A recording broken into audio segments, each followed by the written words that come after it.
오늘 주식시장이 이번 달 중에 가장 안 풀리는 날이었습니다. 충분히 좋은 종목의 종목들이 몇 개 있었지만 개인적으로 생각할 때 오늘 시장은 너무 함정이 많았습니다. 주포들이 개인 투자자들을 대놓고 낚기 위해서 쇼하는 종목들이 한두 개가 아니었습니다. 순식간에 올려놓은 다음에 고점에서 떠넘기고 윗꼬리를 다는 종목들이 상당히 많았습니다. 거래량과 힘은 아주 좋았지만 개인 투자자들을 이렇게 고점에 완벽하게 유인하는 종목들이 너무 많아서 이 함정들을 피한다고 정말 힘든 시장이었습니다. 변동성 완화 장치로 웬만하면 수익을 주던 종목들이 오늘은 먹을 자리를 만드는 게 힘들었던 것 같습니다. 좋은 종목들도 몇 개 나오긴 했지만 전체적으로 오늘은 매매가 꼬이면서 마무리를 하게 되었습니다. 지금 코스닥, 코스피 지수를 보면 코스닥은 뭐 별 특별한 상황이 없습니다. 지금 코스닥을 봤을 때 HLB의 영향을 크게 받지 않는 상태라서 조금 자유로워졌다고 생각을 해서 추가 상승에 대한 기대감이 큰 상태입니다. 그리고 코스피가 전 고점을 뚫어주었지만 음봉으로 마감을 하였습니다. 코스피도 상승 추세를 잘 유지해주고 있기 때문에 여기서는 평소와 같이 적극적으로 매매를 하면 될 것 같습니다. 그냥 오늘 유난히 함정이 많았다는 것을 이야기해드리고 싶었고, 그러면 먼저 코스닥 거래대금부터 살펴보겠습니다. 최근에 코스닥 거래대금이 원래 3, 4조 원대였던 이 거래대금이 최근 들어서 6조, 7조로 올라왔습니다. HLB와 신라젠을 포함한 바이오주들이 좋은 분위기가 형성이 되니까 이 거래대금이 점점 몰리고 있습니다. 이 거래대금이 몰리고 있지만 현재 HLB는 장대 음봉이 뜬 상태입니다. 고점에서 거래대금이 몰리면서 장대 양봉을 유지해 주었으면 조금 더 좋았을 텐데 지금은 HLB가 장대 음봉이 3번이나 뜬 상태입니다. 그래서 최근에 거래대금이 많이 터진 것은 고점에서 거래량이 실린 장대 음봉이기 때문에 딱히 반갑지는 않은 거래대금인 것 같습니다. 지금 바이오주 중 HLB가 내려가고 있지만 바닥이란 걸 확인해 주는 순간에 또 급하게 반등을 해줄 것으로 예상이 되기 때문에 거래대금은 신라젠, HLB 꾸준하게 몰릴 것 같습니다. 이제는 거래대금이 하루에 3, 4조 원이었던 게 최소한 5억 이상은, 5억이 아니고 5조 이상은 나오지 않을까 생각을 하고 있습니다.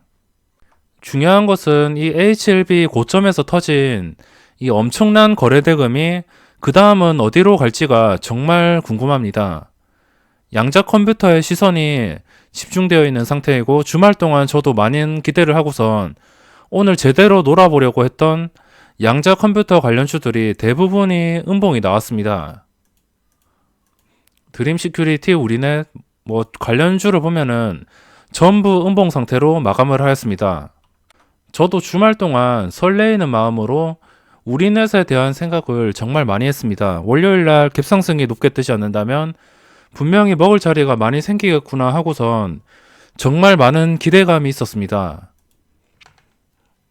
그리고 우리넷이 이 금요일 시장에서 중간에 상한가가 한번 풀렸습니다.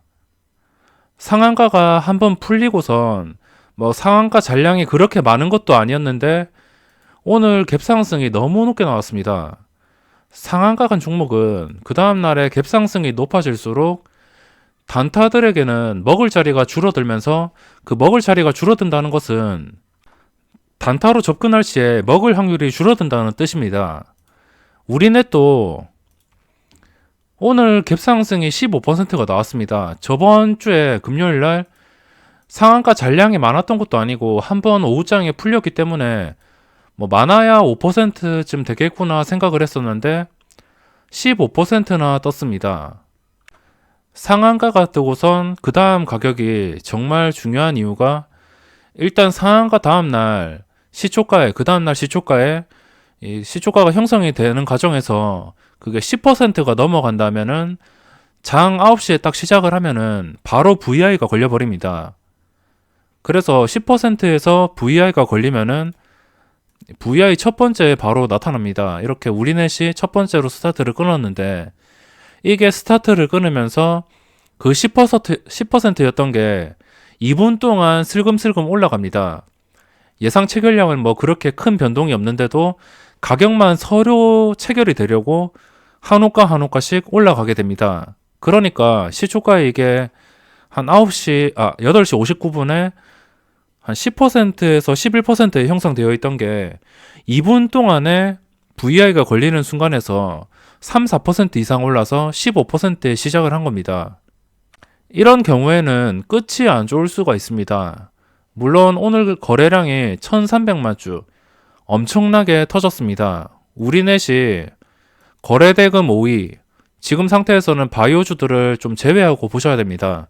바이오주들은 계속적으로 당분간은 계속 터질 것이기 때문에 이 바이오주들을 제외한다면 우리넷이 2위입니다. 네이처셀이 1위.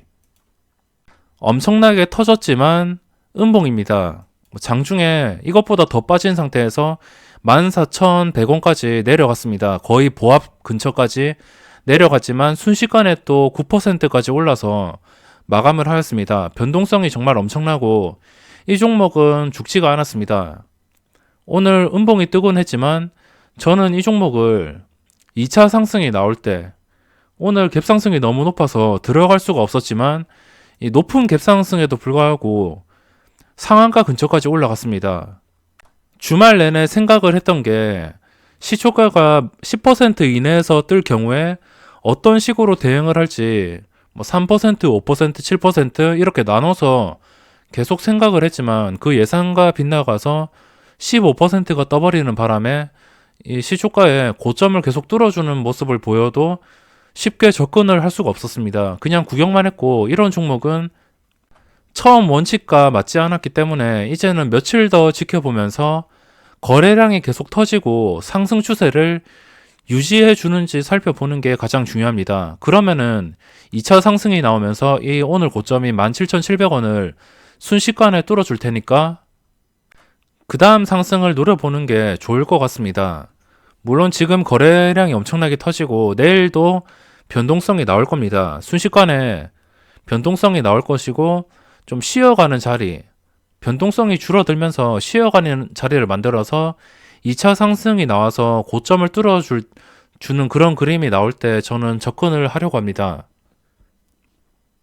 이 종목은 저도 2차 상승을 노려야 되기 때문에 매일 리뷰를 해드리도록 하겠습니다. 그리고 삼성전자와 삼성바이오로직스 뭐 이거는 말해봤자 입이 아플 정도로 정말 좋습니다. 뭐 여기서 따로 대응을 할 건 없고 오늘 동진 세미캠이 완전히 꼬여버렸습니다. 지금 보시면은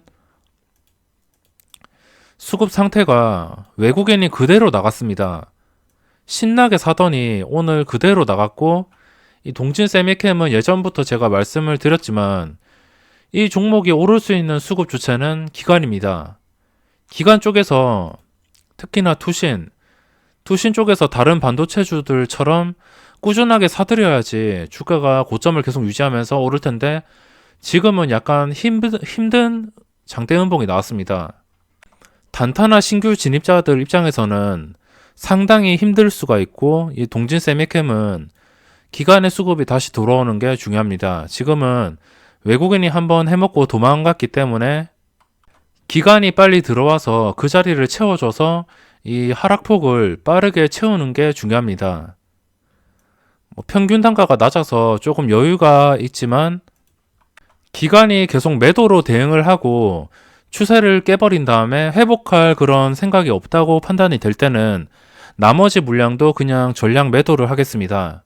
지금은 며칠 더 지켜봐야 될 것 같고 일단은 계속 지켜보겠습니다. 그리고 이 웹캐시와 아톤, 우리넷, 라운피플 이 라운피플이 오늘 제대로 된 반응을 주었습니다. 오늘 장중에 20%까지 올랐는데 이런 식으로 거래량이 끊기지 않으니까 신규주도 이런 식으로 엄청나게 큰 변동성을 줍니다. 그리고 장중에 VI가 걸리면서 이 먹을 자리를 순식간에 만들어 주었습니다. 이렇게 신고가를 찍는 종목은 그리고 고점을 뚫어줄 것 같은 종목은 VI가 풀린 다음에 뭐 1%에서 3% 먹을 자리는 매우 높은 확률로 나오기 때문에 이런 종목은 VI가 걸린다면 거의 거저먹는 것과 다름이 없습니다. VI가 걸린 다음에 17,000원에서 18,700원까지 10%나 올랐습니다. 1,700원. 10%를 이렇게 수직으로 상승을 하였고, 그리고 장중에 하루 종일 좀 무너지기는 했지만 오후장에 돼서 황금선 위에서 올라갔다 내려갔다를 반복하면서 괜찮은 변동성으로 마감을 해주었습니다. 시간의 거래에서는 하락을 하고 있지만 지금은 고점을 뚫어준 상태, 이 양봉의 몸통이 고점 위에서 있는 상태라서 개파락이 나온다 한들 시초가만 지켜준다면은 이거는 순식간에 변동성을 줄 수가 있습니다. 이 라운피플의 주포의 특성을 보면 장중에 이렇게 순식간에 올리는 걸 좋아합니다. 황금선을 타고선 순식간에 거래량이 붙으면서 올라가는 걸 좋아하는 것 같습니다. 그러니까 개인 투자자들이 좀 방심하고 있을 때 순식간에 올려버리기 때문에 이 종목을 앞으로 단타로 대응할 때는 장중 황금선과 시초가를 기준으로 살펴보시고 스윙으로 대응을 하시려면 지금 상태에서 고점, 이날 고점이 17,250원입니다. 여기서 종가 기준으로 17,520원을 지켜준다면은 스윙으로도 충분히 대응을 할 수 있는 종목입니다. 그리고 오늘 종가 매수로 사마 콘텐서를 다시 재진입을 했는데 장중에 51,200원에 들어가려고 했는데 위로 매물대가 너무 많아서 장중에는 오늘 시세를 못 줄 것 같아 생각이 들어서 종가에 들어갔습니다. 51,200원에서 위로 매물대가 만주도 쌓이고 뭐 7천주도 쌓이는데 거래량이 뭐 그렇게 많이 붙지 않아서 종가에 들어가게 되었습니다. 오늘 거래대금 상해를 보시면 장 초반에 코리아 서킷가 좀 핫했습니다. 장 초반에 27%까지 순식간에 올랐는데 저는 종가를 지금 봤습니다. 이거 장 초반에 놓쳐버리고 나서 그냥 멍하니 보고 있다가 이 고점에서 관심 종목에서 삭제를 했는데 지금 종목을 정리하면서 이제 봤습니다. 이렇게 고점에 시세를 한번 준 다음에 오늘 떨어진 종목들이 너무 많습니다. 그리고 네이처셀과 우리넷을 제외한 시원시원하게 거래대금이 몰리는 종목이 오늘은 없었습니다. 라운피플까지, 우리넷 라운피플 이 정도까지가 볼만했고 그 다음에는 잠깐 올랐다가 바로 무너지는 것들, 이 변동성 완화를 보시면 오늘 상당히 지독했습니다.